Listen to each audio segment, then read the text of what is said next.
Hello, and welcome to Agents of Nonprofit. My name is Alexander Lapa, and I'm here to speak with everyday superheroes helping nonprofits. Joining me today is Amber Wynn to talk about starting your very own nonprofit. Amber, welcome to the show. Hi, Alex. Thank you for having me. So please tell me, Amber, what is your superhero origin story? How is it that you get started, or how did you get started working with nonprofits? I wish it was a superhero starting. It really was a matter of economics. I fell into the nonprofit world because I graduated from Loyola Marymount University thinking I was going to go into corporate America, but could not land a job. So a friend of a friend of a friend's cousin actually gave me a job at this really cruddy nonprofit in South Central Los Angeles. And we served justice involved individuals, people who had been incarcerated, people who were, formerly gang affiliated. And I started off as a program coordinator. And because my major was English, they just said, "Oh, well, you can write the grants." And so that's when my journey began. That sounds very tough. So it does sound like a pretty good superhero story, if you ask me, actually. Well, it wasn't glamorous. But it doesn't need to be. The superhero story can be gritty, it can be wholesome, it can be accidental, it can be, and we've heard all kinds of stories here. So there's no right way to do it. But what I've noticed is that people who tend to fall into the nonprofit space really want to stick around. They find purpose and meaning and rewarding elements to it. So happy that you're here with us. Yes, I'm happy that I'm here too. I did do a stint in corporate America, and I'll tell you, I couldn't wait to get back to the nonprofit sector. So I think you're right. So the idea here is to talk about like the early stages of nonprofits, because that's something that you have a lot of expertise with. So we're starting, let's say, from ground zero here, right? I have an idea. I see a need somewhere in my community. I'm thinking about maybe starting a nonprofit, but obviously it's just an idea, and it's not necessarily a wishful thinking, but it's I want to do good. I want to do it right. I know people have done this before. I'm not creating something that's brand new, never done before. So what would you be the steps that you would recommend to that kind of early stages for a person who's just getting off, looking maybe for advice, asking around friends or family? Like, what does that context look like? And when or what things should they keep in mind as they're working towards actually creating that nonprofit? I love this question. I love this question because people have heart and passion and they want to make a difference. And they just jump into the nonprofit sector without really recognizing that a nonprofit is a business. It's just a business with a philanthropic purpose. And so they jump in thinking, I'm going to get my 501c3 and all of these grants are just going to start rolling in. And actually, when you get your 501c3, that's like the middle, right? What you should do before you even file is do research. I can tell you if a nonprofit is going to be successful in a community by looking at its competitors. It's sort of like what they tell you to do for a for-profit, but it's slightly different. So if you have a lot of, let's just say in your community, young people who aren't graduating. So you're like, I'm going to start an after-school program or a tutoring program. First thing you want to do is to look in your community to see how many tutoring programs are already there, because there's a limited amount of funding. And so if you have so many nonprofits or organizations providing tutoring or youth development programs in your community, it's going to be a challenge for you to get funded.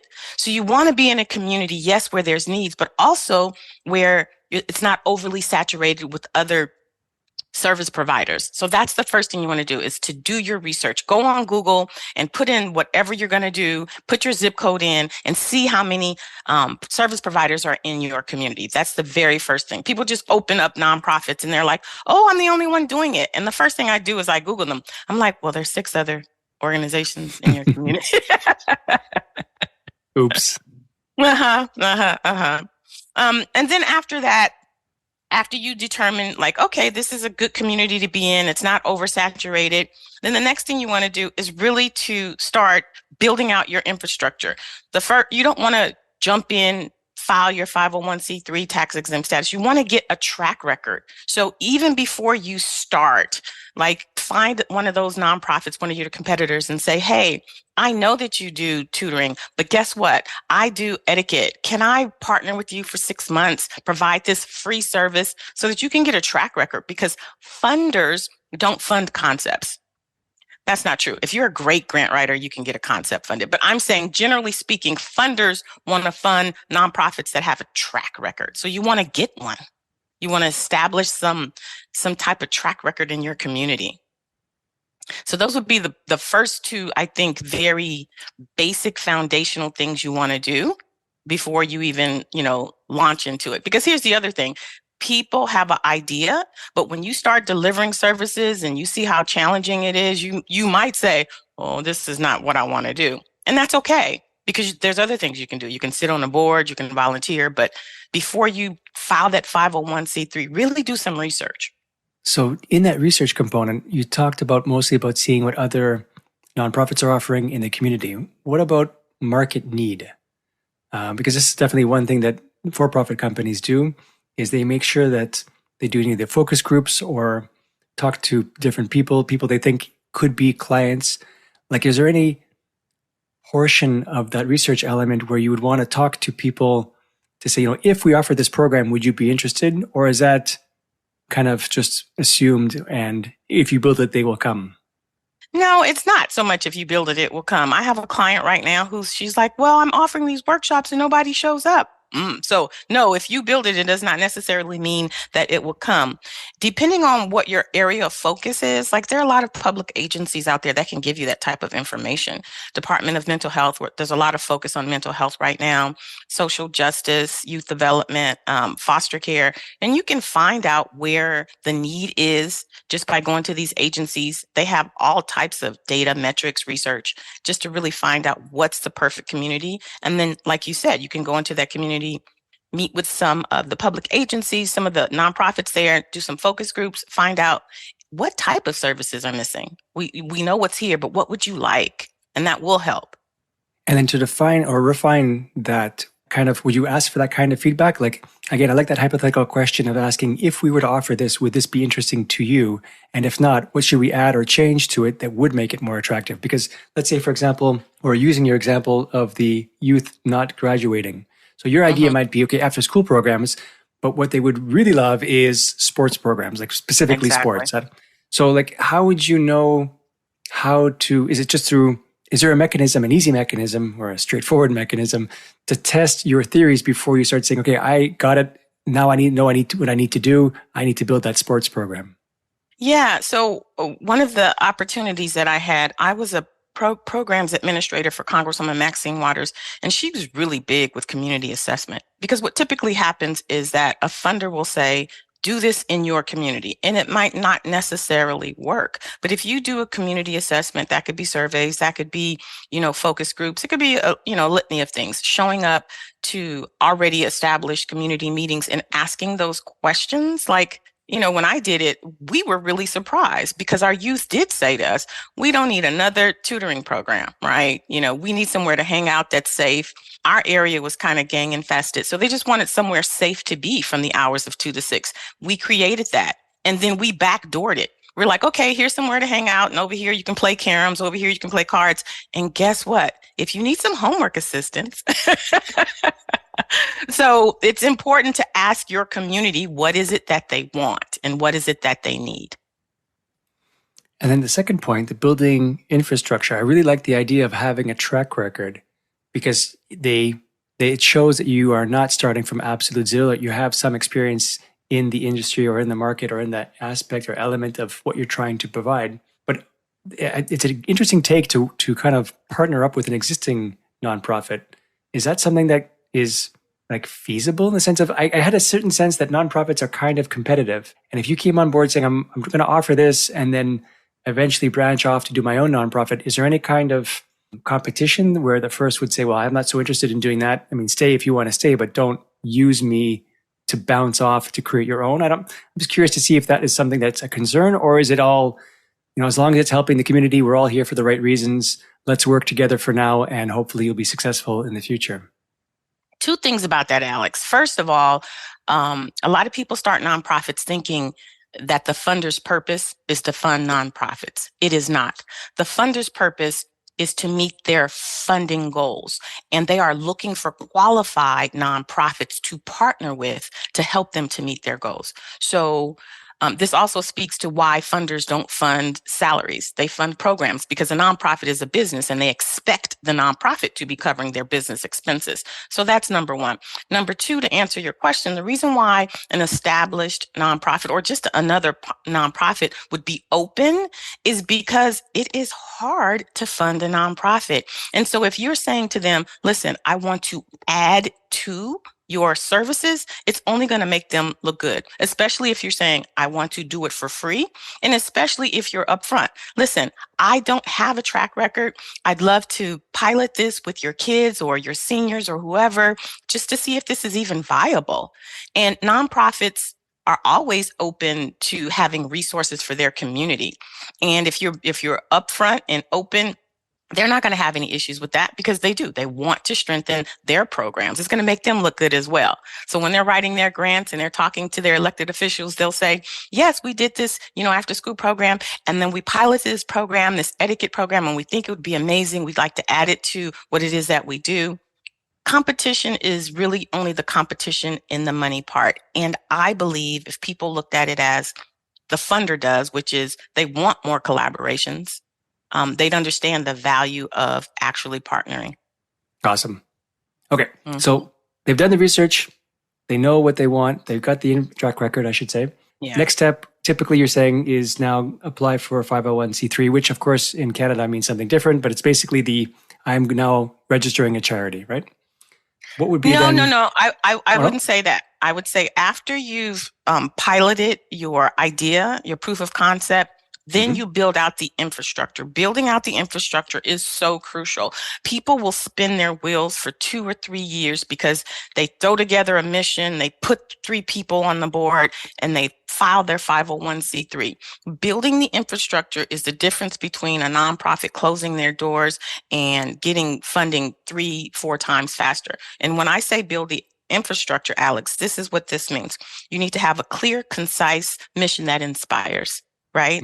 You have to have a program description for all your programs with measurable goals and objectives. That is how a funder determines whether or not they want to partner with you. If you just say, oh, we're going to reduce high school dropouts, well, how will I be able to determine after I give you my $250,000 that you've accomplished that? You need to have measurable goals and objectives. Most of my clients, when they come to me, never have measurable goals or objectives. They don't even have proof. They can't say how many people they've served since their inception because they haven't kept record of their sign-in sheet. So building out your infrastructure is crucial to being able to answer the guidelines of any funder's request. And people just jump over that. They're just like, oh, we're going to throw 3 people on the board. The board of directors is extremely important with the development of an organization because the IRS has given them fiduciary responsibility to govern the organization. So that is a part of the infrastructure. And the last thing, Alex, is having an accurate budget.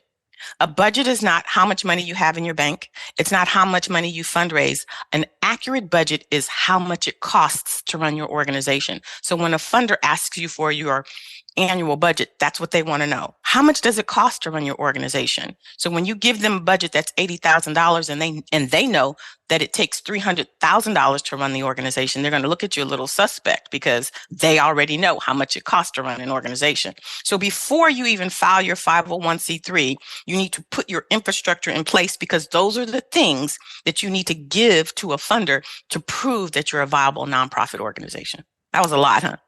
No, I love it. And thank you for correcting me. For the measurable goals, I love that because it's really about outcomes, not about inputs. So happy to hear that. And especially measurable because how do you know how far you've gone if you can't measure how far you've came?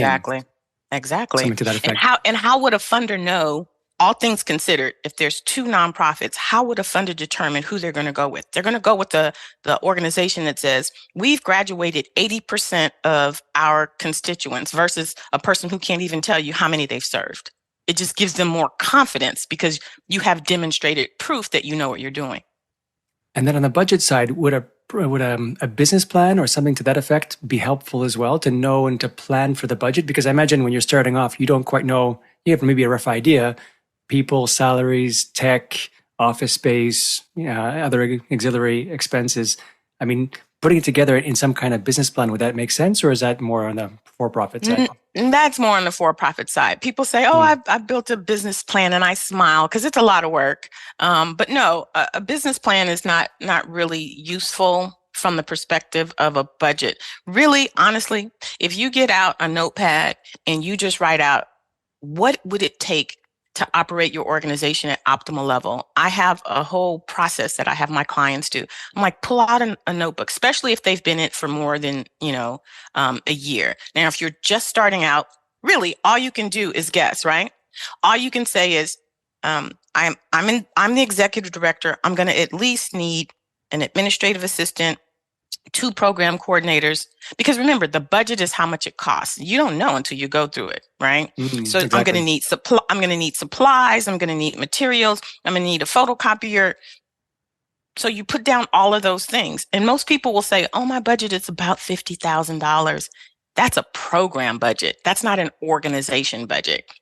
And so it's important from a funder's perspective that they're funding an organization that knows that they're a business. And if you're saying that your organization budget is $50,000, I know that you don't understand what you're doing. Okay, so I've done the research. I've built the infrastructure. I have an accurate budget. Can I now file for my 501c3? The last thing you need to do is have a seasoned board of directors. People put their cousins, their moms, their husbands on their board. I advise against it because as a funder, family members on a board mean something. If you have more than 51% of your family on the board, you are now a family foundation, and that's a whole different thing than a public charity. The other reason why we don't want family members on the board is it could create a conflict of interest. If the executive director, who reports to the board, by the way, if they make some decisions, you may not be as objective as the IRS would want you to be. So having seasoned board members on your board is crucial because a funder is looking to see who is governing this organization. Now, most people start nonprofits and the founder is the one who drives the vision, but that's not the way the IRS set it up. And that's not the way funders look at it. They ask you for your board roster because they want to know who is leading this organization and who's fundraising. When you have friends and family on the board, they love you and they support you, but they usually don't have fundraising skills. So having a seasoned board is crucial to the long-term sustainability of your organization. So I had a lovely guest on, and I can't remember exactly who it was, who said that at the beginning, it's okay and acceptable. I'm not sure the exact word I'm going to choose here, but to start with the family and friends, because they're easy to attract. And then, yes, you definitely want to transition them away or transition them out to a more established board of directors. But when you're first starting off, friends and family are a great place to start. So what you're saying is a bit different, and I'm curious to know, how would you reconcile that? Is it really go for seasoned right off the bat, no matter what? And especially the word seasoned catches my attention because it means that these are people who've either done it before or who have, who know what to expect and can challenge you from the ground up, rather than someone who's just, would like to be a board of directors, but never has done it before. So there's 2 levels even to that. So there's your friends and family just to maybe get you going, get you starting, just to start the ball moving and then eventually transition, versus what you're aiming for is the best of definitely a longer term outcome, which is the seasoned, the experienced board of directors. So where do you? Yeah, no, you make really good points.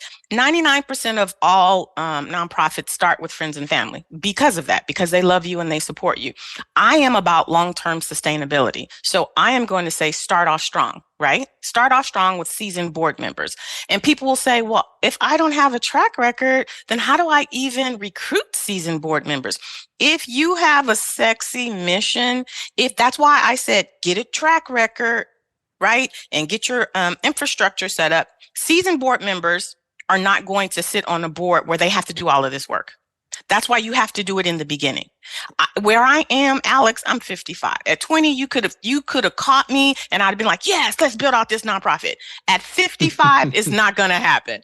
So I tell my clients, build out your infrastructure. That's one way you can get some of these seasoned board members on your board. But here's the reality. Boards go through 3 phases. That setup phase, which is the inaugural board with friends and families. And then you have that second phase. The second phase board members, they start to build out infrastructure. They start to separate the staff from the board. And then you have the institutional board.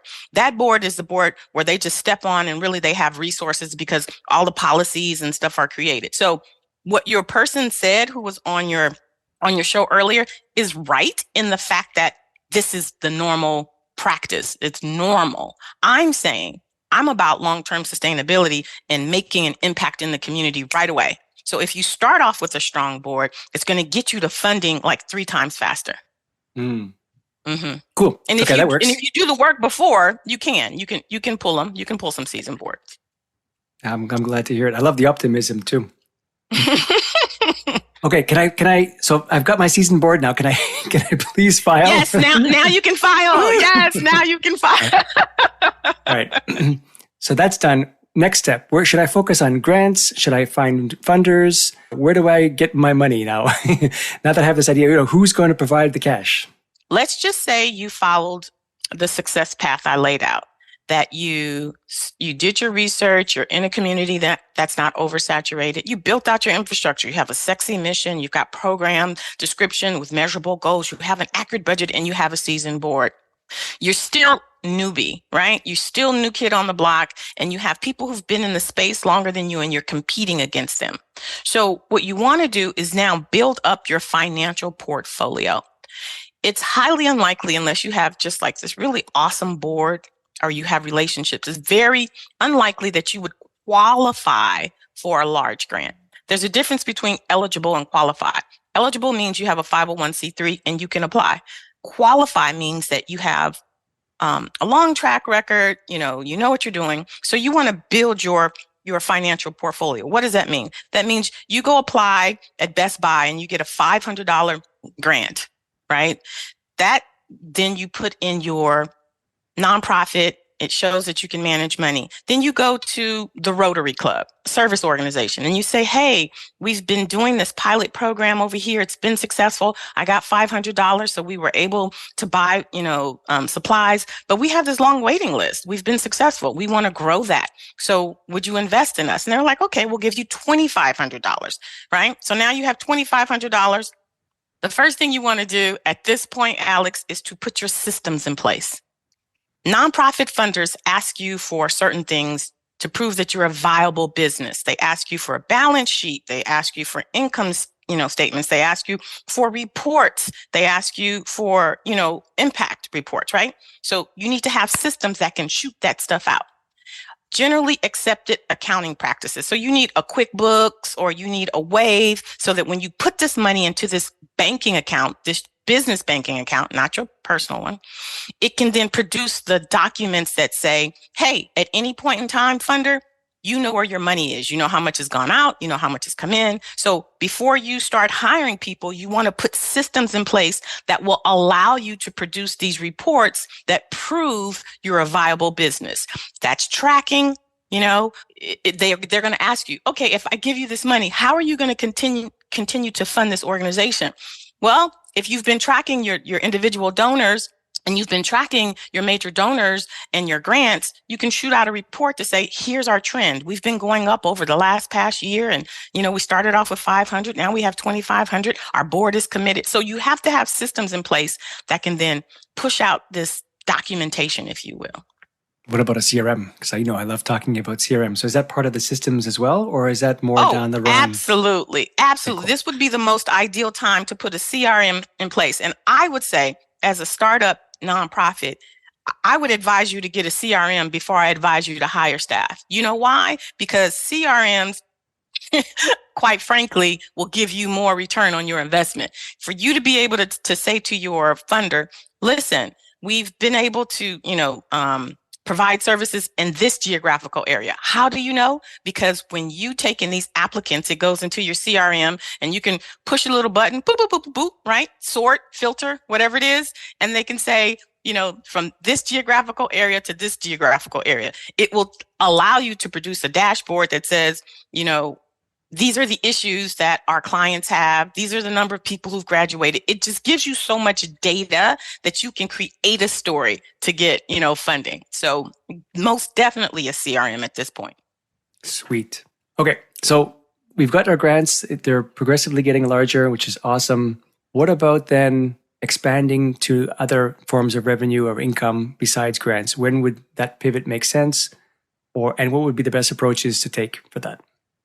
Well, actually, this financial portfolio that you're building out, they're not grants in terms of what I would consider like a real grant. They are community grants, meaning Best Buy that give out 500, the Rotary give out 2,500.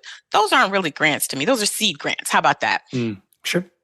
What we want our organizations to have is long-term sustainability. And that's not going to happen with $5, $10, $25,000 grants. Most funders only allow you to use between 8 and 10%, maximum 25% of their grants for operations.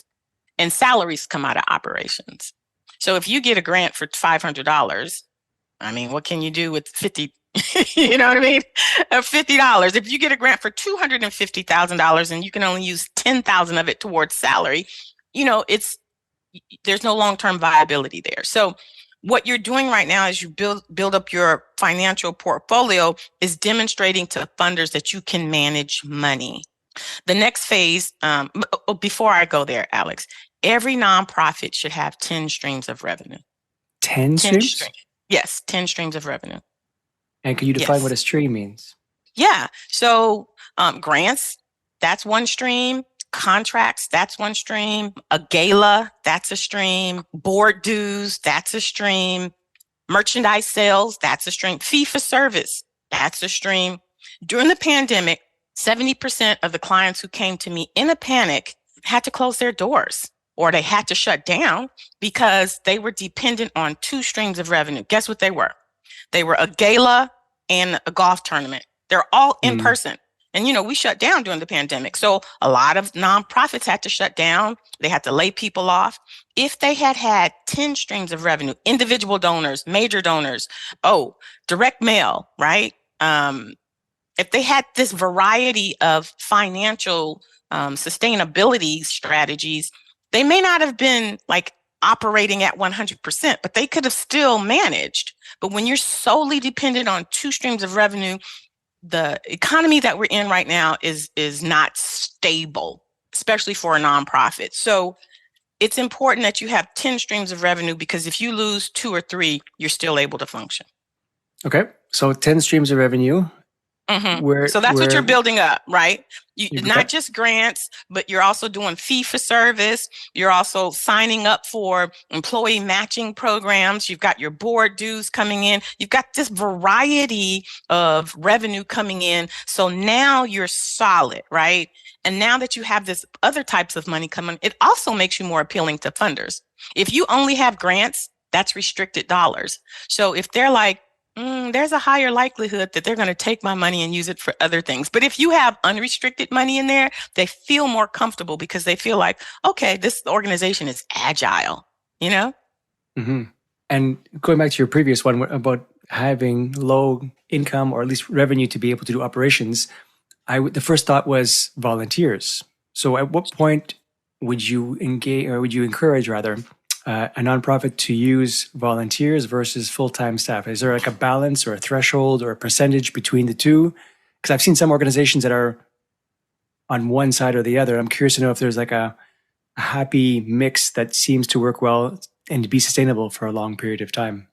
Well, I'll say this.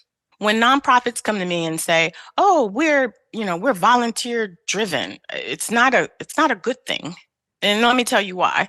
Because funders want to see a business that has culture, that has continuity in its programs, and volunteers, they can come and they can go. So if you're saying, "Oh, we're volunteer driven," what I hear is, okay, there's no continuity in your programs because Amber may show up today and then she won't show up next week. So what's the culture in this organization? Now, the difference is if you have a volunteer program, meaning there's structure, meaning every Thursday night we do volunteer training. So when people, sign up, they go through a training. We teach them our values. We teach them, that's different for a funder.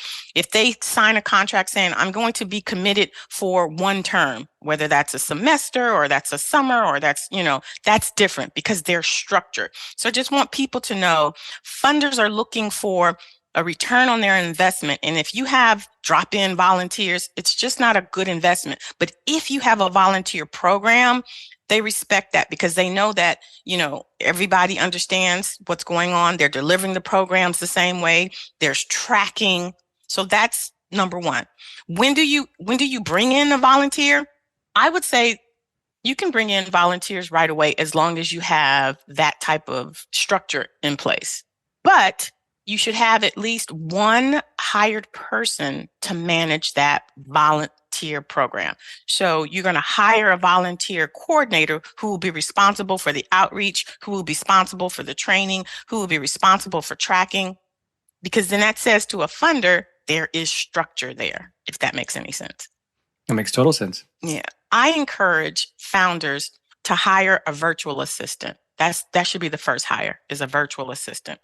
That's a really good idea. Can you elaborate a bit more on that? Yeah. As a starting point? Because most people want to hire, an administrative assistant, because that's the traditional way of doing things. But here's the truth. There's so many things to do as a founder that you don't want to get stuck in hiring a traditional W-2 employee. Why? If they don't work out, when you go through the whole process of recruiting, interviewing, hiring, they don't work out, you've got to fire them and you got to start all over. If you hire a virtual assistant, first of all, you're going to save tons of money because you're not paying for those payroll taxes, you're not paying for benefits, you are hiring essentially a contractor. So this is what I encourage them to do.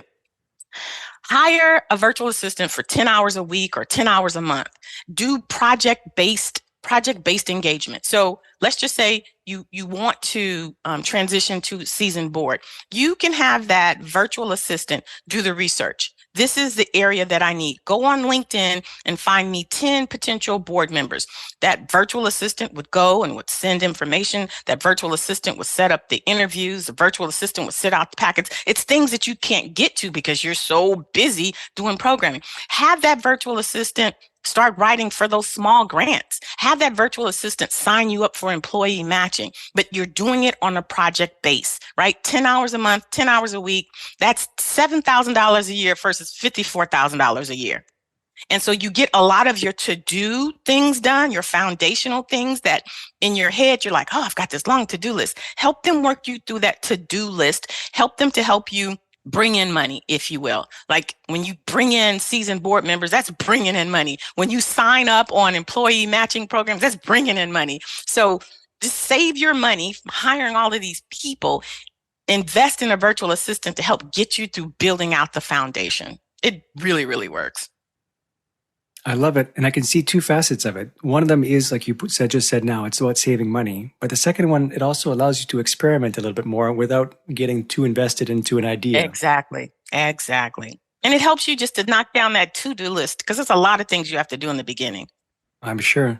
And could you extrapolate that idea, that principle of experimentation to various types of revenue and programs? Like those 10 streams of revenue, for example, you might not get it right the first time. Exactly. Are there any kind of tips or strategies that you convey to help nonprofits say, look, you try doing a gala, but do like a mini gala, don't go for the 10,000 people gala, go for, I don't know, whatever number makes sense for you, and then work your way up to, because as a perfectionist, I always try aiming right away for perfection, which doesn't always work.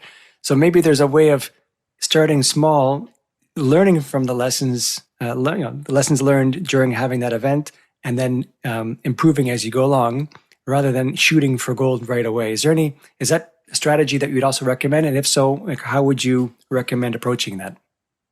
Yeah, first of all, I hate galas. People do galas because they see other nonprofits doing galas, not understanding the background to that. Galas and corporate sponsorships, they do them wrong. The purpose of a gala is to honor someone who can buy out the room. You want to get sponsors to cover all of the expenses so that the tables that you sell is all profit. People will say, oh, we have a gala and they're trying to sell these tickets and they they don't even break even because you have to put the Mm. deposit for the hotel, you've got to do the entertainment, you got to, and it would have made more sense just to ask everybody to give them $100 than to have a gala.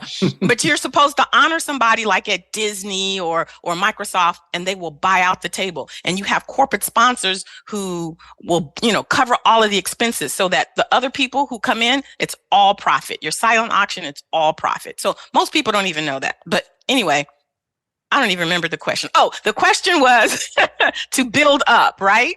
Yes. Yes. Okay. So I think a really good weapon for a startup nonprofit is a newsletter. And let me tell you why. This newsletter will accomplish 7 things. If it's MailChimp, Constant Contact, whatever these little systems are, number one, you get to put your organization out there. It doesn't have to be a long newsletter, but you send it to your elected officials. You send it to potential collaborators, like people doing the same thing. You send it to funders. You want to get in front of people. When we talk about impact, those things that you've done, even if it's just a pilot program, you could say, hey, New Kids on the Block, we've been doing this pilot program with this other organization who has a good reputation, and this is what we've discovered, right? And then you have a little button, learn more. And then you say, this is what we've created. This is what the outcomes are. And then you have a little button that says, if you like what we're doing, go ahead and support. You can also feature like your volunteers. You can feature your board members. You can say thank you to the people who have donated before. But the purpose of this newsletter, number one, is to get you in front of people who have money. Individual donors, major donors, board members. You can put in there, we're recruiting board members. So this investment in this newsletter will get you like 3 for 1: visibility, potential to generate revenue, and then it gets you in front of elected officials, funders, and things of that nature. So I always tell my nonprofits, if you're going to invest in anything in terms of marketing, in terms of fundraising, it should be your digital newsletter. Okay. I do want to circle back to the gala, and I do appreciate the fact that you aren't a big fan, and I can totally understand why. I chose gala just because it was the top one it's on my common. list. It's very common. Yes. we can break apart anything else, like even merchandise. Let's break apart maybe merchandise, right? Mm-hmm. You have an idea, you want to sell t-shirts, but you're not sure. Like with t-shirts, as with anything with inventory, you have to go to a supplier, you have to make a certain amount potentially. Then you promote them. Hopefully you sell your inventory, buy a new batch, or of course, you can do pre-orders and stuff like that. But the pre-order is really a mechanism to see and test demand before you actually make the commitment of going to the supplier and actually purchasing those t-shirts. So like I would think that it would make sense to do those kinds of steps to mitigate potential loss, as opposed to let's just order 10,000 t-shirts because we know, quote unquote, we know people are going to buy it. And then of course you're stuck with 9,999 t-shirts at the end of the day. Right. So 2 things about that. People have to be careful about the way they generate money. When you sell t-shirts, when you sell merch, if it's not ingrained in your mission, you may be liable to pay what's called UBIT, unrelated business income tax. So for example, if your mission is to support in their pursuit of college, that's your mission. So selling t-shirts is not. But people say, oh, but the t-shirt money goes to support the organization, but that's not in support of your mission. How that would be in support of your mission is if you say, our mission is in support of youth becoming entrepreneurs. And so you have them build out like a small business plan. And then they design the shirts and then they sell the shirts. Well, now that's in support of your mission. And so you won't have to get taxed on that. I just have to say that because so many people, But to your point, I would say, yes, there are companies out there that drop ship. So you would put 5, 6, 7, merchandise items on your website, see if they sell. And if they do, let that company drop ship them. You don't want to purchase them in advance. Technology has improved. Back in the day, in the 90s, when I was an executive director, program officer, we had to buy stuff and store it. Now it's the Amazon world. But you can create this store on your website, see if it sells. Those things that sell a lot, keep doing it. Those things that don't, get rid of them. You definitely don't want to invest too much of your money, not knowing if it's going to. That's why when you do your budget, it's a guess. It's what you think. And then a year later, you refine it. It's the same way with your fundraising. You look at all of these 10 fundraising streams, which one is actually generating money? And the ones that, are not, you don't do them anymore. You replace them with something else. Yeah, the reassessing part I think is really critical and beneficial. Just because it works today, I mean, I think it's important to reassess every, I don't know, certain period of time to make sure it's still working for you, and then trim the fat, so to speak, to remove the ones that you don't need, are not profitable, energy wasters, and just don't have the outcome that you're hoping to achieve. So that kind of, is this still working for me today? Question to ask yourself every period of time makes total sense. And you know what's interesting? I have people say, oh, my board doesn't do anything. I'm always reporting out. Those are the things that should be happening at your board meetings. Like you're looking to see, okay, where are we in terms of the budget? And then you look to see, well, what areas are actually, producing revenue? And that's what you should be talking about in your board meetings, because your board is responsible for the fundraising part. So as the executive director, you're supposed to come to your board meeting and report out what's going on the day to day, and then partnering with your board to see, what the needs are and how you're going to meet those needs. So that would be a perfect opportunity to have those discussions you're talking about. And then, okay, so now you've got certain streams. The one that I was hoping just to nibble on was approaching like the funders, the really big fish, the whales. I don't know what the word is these days anymore. But the idea of being able to attract some really big individuals or corporations to really level up your organization. And I was just curious if you could just, again, just to scratch the surface of this, because I don't think we've got enough time. It could be probably an episode by itself, and it has been actually. I know, right? But just, like when, maybe I'll phrase the question this way. This nonprofit's running well, but you want to take it to the next level. You really want to step up. You want to 10x whatever you're doing. So you believe that this is the right approach. Now you have to position yourself or do something to really track those big, big numbers. Is there things that can be done in preparation for that before you go out and start asking for the big money? Well, if you've been tracking your impact, that's huge, because even if you, let's just say, Alex, you've been getting 10,000, 5,000, 25,000, but there's a need in your community. If you can demonstrate it, you can ask for the big money. I'll give you an example. I had a client, she just had like 10, 15 different contracts, but they were like 5, 10, $15,000. And I'm like, this is not sustainable. So we looked at her programs, and what she said is she had a waiting list. She did youth development, workforce development, and she had a waiting list. And so you make the case that, okay, if we had more money, if we had 2 more program coordinators, if we had the opportunity to serve more, we could. So there is a basis for asking for money. You just got to tie it in to your proof. So one, you've got to make sure that you are in alignment with your funders' guidelines, right? You look at, okay, well, how much did they normally give out? And if they normally gave out 175 or 200, great. That's where you want to be.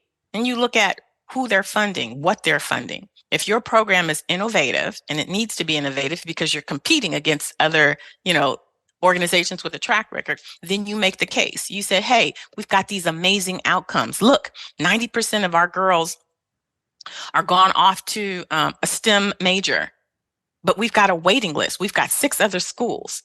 We need to hire other people. We need to, blah, blah, blah. And then you justify the need, that big jump. And that's really where people get scared. Well, I've just been getting 5, 10,000. How do I go, from that to 150 and 250? You justify it with the need in your community. And then you say, in order to meet that need, like, we need to increase our capacity. That means we need to hire positions to do X, Y, and Z. That's how you do it. This might seem like an odd question. It's relevant in my life these days of knowing when enough is enough.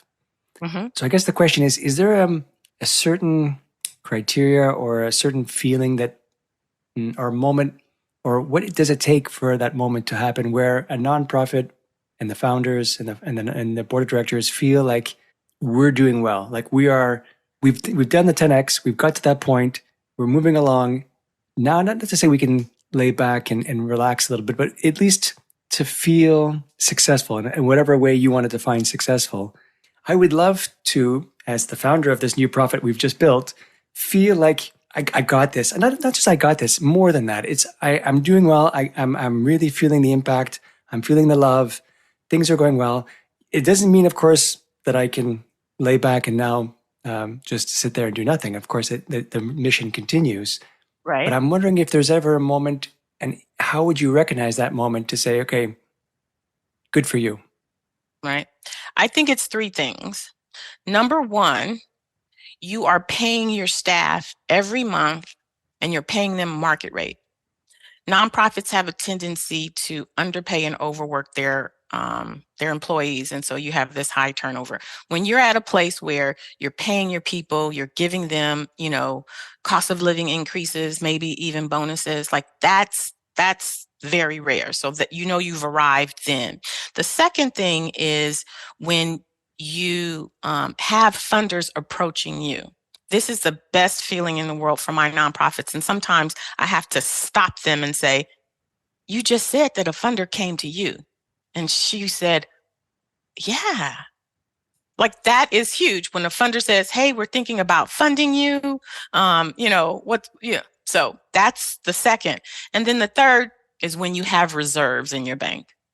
A nonprofit is always struggling to keep their organization afloat. And when you have reserves, just like you do when you have that savings on a personal level, you feel a little bit more secure. If something comes up, you're like, well, we got a little stash over there. So for me, those three things are indicators that you made it. I love those answers because it definitely resonates with me as well too. I think this is a great place to park it. Amber, this has been awesome. I'm sure people have questions. I hope people have questions. And you have obviously a whole program related to this and everything we've spoken about today. So where can people get in touch with you online?